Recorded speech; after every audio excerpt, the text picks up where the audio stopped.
Silent Hill F is an amazing survival horror game with incredible atmosphere, a deep symbolic story, great characters, and monsters that will keep you up at night. And since I love this game so much, I decided to go above and beyond and unlock the Platinum Trophy. So in this video, I'll walk you all through my journey to obtain this game's Platinum Trophy.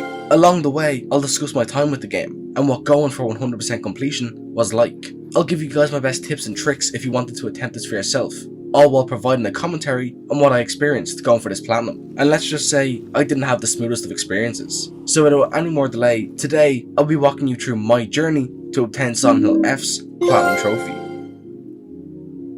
So in order to obtain Silent Hill F's Platinum, what exactly are we up against? Well, to start, the game's trophy list consists of 57 trophies, including the Platinum. There are 5 endings in total, all with trophies associated with completing them. So in theory, you would need to do about 5 playthroughs, right? Well, not for me, as I somehow ended up with 8 playthroughs after all was said and done. And well, let's get right into the first of those. My first playthrough was fairly standard for Silent Hill F. I chose to play the game on hard action difficulty and hard puzzle difficulty, which are 2 trophy requirements.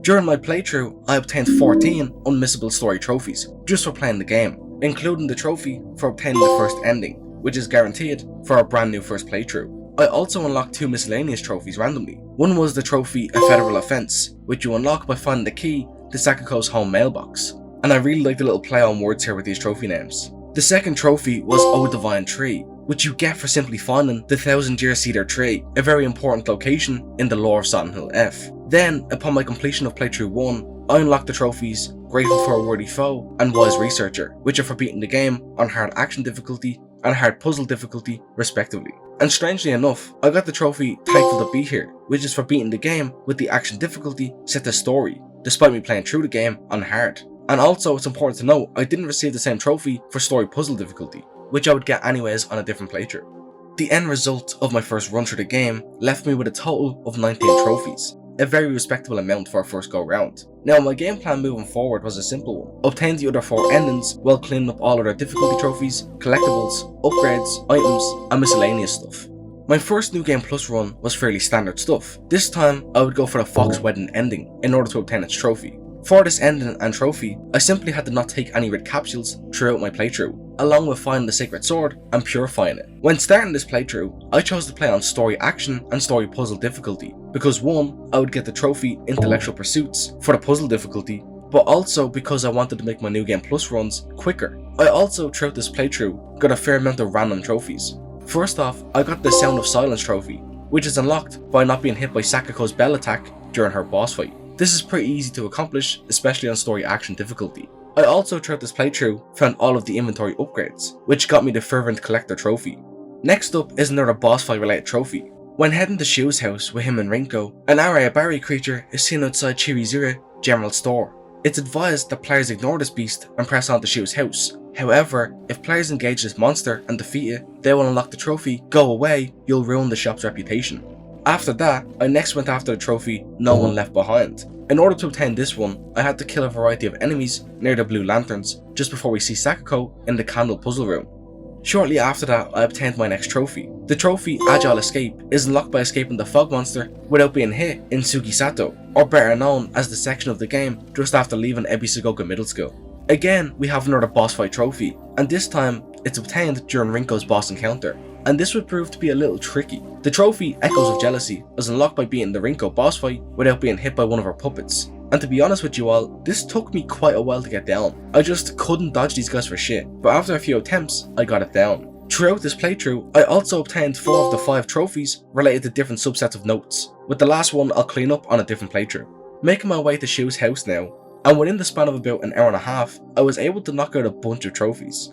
Firstly, I was given the appropriately named Winners Don't Do Drugs trophy, which is given to the player if you reach Shu's house without taking a single red capsule, which we weren't going to be taking since it's one of our ending requirements. In the next Dark Shrine segment, I found the Akira no Hoti Sama item, which will be used in purifying the Sacred Sword shortly, and just for picking up this item, I was given the trophy. Not long after leaving the Dark Shrine, I came face to face with the legendary Sacred Sword, and I must say I really enjoyed this aspect of Silent Hill F. Having a game-long side quest in order to unlock a kill weapon, all while learning lore and history about it, was badass, and the weapon lives up to its name's status, since this is a really powerful one. The weapon almost looks possessed, and it kinda drags Hinako along as she swings it. And for acquiring the Sacred Sword, we are given a trophy for doing so. Although, in order to acquire my next trophy, and the ending I'm going for, I must purify the Sacred Sword, which dispels the supposed soul hidden inside the weapon. In turn, it completely takes away all of the unique power of the weapon, and Hinako now wields it like she would any other medium weapon. And as much as it sucks, it's gotta be done for the trophy. Not long after this batch of trophies, I found myself facing off against Hinako's parents, and in this boss fight, there's a trophy to be got. In a very key story and thematic tie-in, the boss fight can only end when the player defeats Hinako's father. Defeating Hinako's mother only temporarily knocks her down, with her shortly returning to the fight. So in order to unlock the trophy, Just Shut Up for One's Dad, we need to do as the name implies, and take out Hinako's dad first. After this encounter with Hinako's parents, I found my next trophy shortly after. With the story's conclusion looming over Hinako, we can now see the fog monster a bit more clearly. This threat that's been chasing us throughout the whole game is now on the back foot, and in order to unlock the trophy, Where Are You Going, I need to catch up with the fog monster 3 separate times during this sequence outside the Shimizu residence. There isn't any more trophies I can get during this playthrough, so on to the ending I go. Defeating the Tsukumogami boss concludes my second playthrough and gives me the trophy Fox's Wedding, as well as the trophy for beating the game on story puzzle difficulty. However, I wasn't exactly done with this save file, as there was one final trophy to be got here. I had to rematch the Tsukumogami, since there was a trophy tied to not being hit by its arrow attacks. And much like the trophy for Rinko's fight, this trophy sounds really easy on paper, but once it's in your head that you were going for it, it suddenly becomes 10 times harder. However, after much trial and error, I eventually got it done and unlocked the trophy Puppet Master at about 2 in the morning. With that all wrapped up, my current total of trophies after playthrough 2 is a respectable 38, meaning we are over halfway there to the platinum. I then suited Hinako up in her bunny outfit for good luck and started playthrough number 3. For playthrough number 3, this would be a simple cleanup playthrough, all while going for the third ending. I again ran the game on story action and puzzle difficulty, just to keep these New Game Plus runs as quick as possible. And I came across my first cleanup trophy pretty soon after starting my run. During the initial chase sequence that kicks off the game's story and kills Sakurako, there is a trophy for escaping the fog monster without getting hit, essentially the same as the trophy that's found later in the game. My next trophy would come from our first visit to the Dark Shrine. Here I could unlock the trophy Untouchable, which is obtained by opening the Shrine Vault puzzle without being hit, which is really easy to do when you know the puzzle solution. My next trophy comes during the Scarecrow puzzle. As you may know, in this puzzle, you need to read the clues given to you and choose the right scarecrows to progress. If players don't, the scarecrows come to life as an Ayakakashi monster and then attack the player. So in order to unlock the trophy Acupuncture Specialist, I must complete the Scarecrow puzzle without making a single mistake, which is easy to get down after multiple playthroughs. There would be no other trophies for me to get during this run through the game, so my next 2 would come from the game's conclusion. During the game's third ending, The Fox Wrapped Its Tail, players face off against a large fox creature, known as the Shishibi, and much like the other final bosses, there is a trophy tied to this fight. In this fight, the Shishibi is able to summon other enemies to help in its fight against Hinako, and if players defeat all summoned monsters before killing the main boss, they will unlock the trophy Fox Tamer. Grabbing this trophy, I was also rewarded with the trophy for completing this ending, and here is where I realised I had made my first error of this platinum run.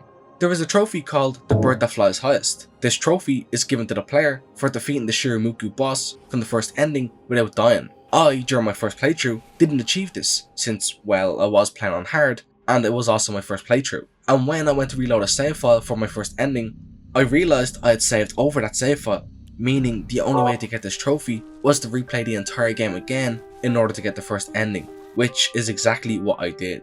So for playthrough number 4, nothing really happened at all. I didn't grab any trophies during the playthrough, and then went on to face the Shiramuku boss. And on story action difficulty, it was a piece of cake. I managed to beat this boss without dying once, netting me the trophy, The Bird That Flies Highest. My current trophy to playthrough ratio has severely dropped. However, that's definitely going to pick up with my next run. I next will be moving on to playthrough number 5, and going for the 4th ending, also known as the true ending. So for playthrough number 5, I would be going for the Ebisagoka in Silence ending, along with its associated trophies. I would also be doing a collectible run, cleaning up any unlockables and miscellaneous stuff I missed. My first trophy was actually one I had missed on previous runs. The trophy Inari Sama's Secrets is unlocked by opening all rooms and boxes marked with the Inari seal. This is a part of the game's New Game Plus mechanics. These rooms and boxes are tied only to New Game Plus, and I found the final one I had missed on my last playthroughs here, rewarding me with a trophy. I then cleaned up the last note related trophy, and then pressed on to the game's back half where the rest of this run's trophies were. A requirement for the 4th ending is to offer a fox brooch to a Jizo statue. This is only possible in New Game Plus, as this brooch is a permanent unlock that players receive from Foxmask after beating the game once. Not only is this an ending requirement, but it also gives players a trophy. Shortly after that, I got the first of 2 trophies related to the Omomoris. The trophy Omamori Collector is obtained by buying all the Omomoris at the game's save points. A pretty simple trophy, and it only took me so many playthroughs to get because I've been spending majority of my fate on health, stamina and sanity upgrades, which I'll be coming back to later on. Moving on, and a little while later, during the Mural Crest puzzle, there is a trophy to be unlocked here. Sly Like the Fox can be obtained by finding all 3 crests without making a single mistake in the maze section.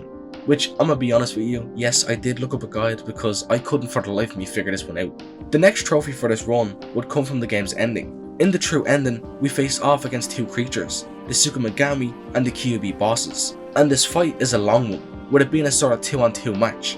Due to the sheer length of this dual boss fight, the trophy here is also related to that. This boss fight's trophy is unlocked by beating the boss within 10 minutes of starting the fight, and I managed to do this first try, and was given the Godstar trophy for doing so. Along with my completion of the 4th ending, I was also given the trophy for getting this ending. Although, through my collectible playthrough, I unfortunately missed out on a single hidden Omamori, which is required for one of the trophies. And actually, my next playthrough I had initially planned to be going for the UFO ending, which cuts out over half the game, including the section where my final hidden Omamori is located. Meaning, I have to do another near whole playthrough just for one single Omamori. As annoying as this is, I can pretty quickly blast through the game while jamming out to some music. So I next started playthrough number 6. Playthrough number 6, I blasted through the game and actually managed to get more than I initially was going for. I managed to fully upgrade my health, sanity and stamina, which rewarded me with the trophy Close to the Sun. I then got to the game's back half and found my final hidden Omamori, which got me the trophy Omamori Sage. And while, since I was kinda at the back half of this game, I figured that I might as well just finish out this playthrough fully. So I did exactly that, although I didn't get any more trophies for my efforts. I had then lined up my next playthrough to be my final one, although little did I know this wouldn't be the case. I planned to get my final remaining trophies in one fell swoop. I still needed to complete the UFO ending, along with obtaining its trophy. I also needed to complete the game on Lost in the Fog action difficulty, which to be honest, I was a little worried about. I had yes become very familiar with this game's combat throughout all my playthroughs, but still, I found that on my hard playthrough, sometimes I was struggling and barely holding on, so a higher difficulty than that had me worried, especially with the sheer amount of boss fights and combat encounters. So I came up with the amazing plan to combine that run with the UFO ending, since the UFO ending gets rid of over half the game. A foolproof plan, right? Think again. I started this playthrough and for the most part found the difficulty manageable. This was in part because I had a really good setup of Omamoris, maxed out stats, and the Sacred Sword, but still, you know, I was getting by. Although, I will say, I did face some troubles with the Sakuko boss. She definitely gave me a bit of a headache, but I bested her eventually. I then completed all the steps to do the UFO ending, and completed it, netting me the trophy, the Great Space Invasion. And while I sat on the main menu, waiting for my last trophy and planning to pop, I'd be left waiting, since I found out the hard way that Lost in the Fog difficulty does not count, at least for its trophy, if you get the UFO ending. Something I really should have looked up before attempting. I was then faced with the realization that I would be doing yet another playthrough of this game, and one that's going to be on the hardest difficulty. Oh dear god. My Lost in the Fog playthrough was annoying to say the least. I managed mostly due to my upgrades, the Sacred Sword, along with my newly acquired PP8001, which is essentially a lightsaber you get for doing the UFO ending. I did for a point in time get stuck on the Sakuko boss, but I eventually got past it. I think the biggest shock was not being able to just walk through every encounter, like I've been doing in all my prior runs since I was playing on such a low difficulty. My true ultimate test would come with what stood between me and the Platinum Trophy. I didn't do any of the extra steps to obtain the other endings, so I faced off against the Shiramuku in the Coming Home to Roost ending. This would prove to be one of my biggest challenges of this entire Platinum, because unlike when I faced this boss on hard difficulty, you don't get any revives or do-overs. You die, you're just dead. Just fighting this thing normally wasn't cutting it, or maybe it was just a skill issue on my part. But anyways, I needed the change in tactics. I tried to use the PP8001 special attack, which you charge up and it damages enemies in your near vicinity. However, that used up a lot of sanity and took a while to charge. Even after adapting my Omamoris to this playstyle, it still wasn't enough. However, I did notice while fighting this boss, I was landing a lot of perfect dodges, and that got me thinking, what if I leaned into that playstyle even more? Which leads to this Omamori right here saving the day. The Serpent Omamori was the key I needed to beat this fight. The Serpent Omamori allows me to perform a counter-attack after landing a perfect dodge. I combined this with the Suzuran Omamori, which makes these perfect dodges easier to do. And well, we have a perfect combo here. I also had the Blessed Hand Mirror equipped, which was crucial since it gave me a second life if I died during the fight. After switching to this dodge build and putting in all my blood, sweat and tears, I managed to best this fight and put an end not only to this playthrough, but also the Platinum itself. After 8 playthroughs and 33 hours of game time, I have finally acquired the Platinum Trophy for Silent Hill F. It was inevitable that I was going to get this Platinum. I've done it for 3 other Silent Hill games, along with many other Survival Horror titles. But this Platinum was really fun to go for, even despite my mistakes, caused me to do extra playthroughs. I enjoyed my time a lot with this game, and going for all its many trophies. That being said, what did you think of this game's Platinum? Would you yourself attempt this, or have you already? Let me know down below. And if you are looking for a more in-depth review of this game, or my more in-depth thoughts, I suggest you watch my full review on the game. And with that, I'll conclude this video. Thank you so much for watching this video, and I will hopefully see you in my next one. Peace.